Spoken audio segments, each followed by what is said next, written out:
Let's get a look out on the roads with a man who is actually driving in the conditions right now, our very own 10 Tampa Bay's Nick Volturo. Good morning, Nick. You've been monitoring these conditions for us all morning long. Definitely something you're familiar with. You're from the north.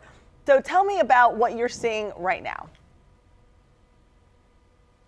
Sarah, good morning. And you were just in New York City over Christmas, so these are temperatures you were probably accustomed to when you were out there.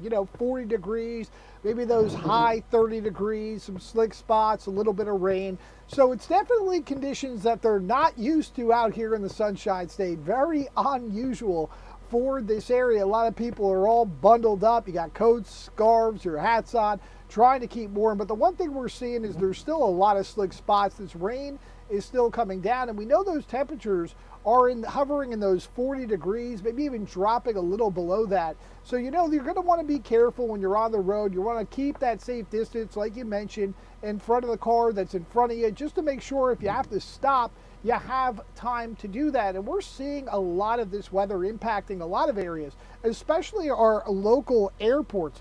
Now, if you're planning to fly out today, you're really going to want to check those flight status updates, because we're seeing a lot of these impacts from the system all across the country. And that's really causing a ripple effect right here at home. Flights are still grounded across the country.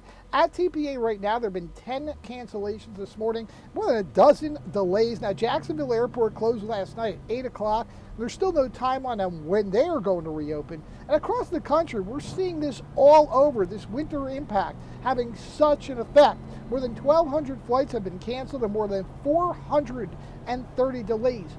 Cities like Houston, New Orleans, Charlotte, and Dallas are really seeing the biggest impacts because they are not accustomed to this type of weather. And quick tips for everyone hitting the roads this morning. And like you were mentioning before, Sarah, it's really important to mind that 3-second rule. You usually want to take that 3 seconds, stay a little bit further behind that car in front of you. This time you're going to want to double that. Give yourself at least 6 seconds, because you don't want to be slamming on those brakes like you mentioned. You want to make sure that you have time to stop, and that way you could avoid and risk hydroplaning on the road. Just keep that steering wheel straight, take it slow, and take your time. For right now, reporting live in Tampa, Nick Volturo, 10 Tampa Bay.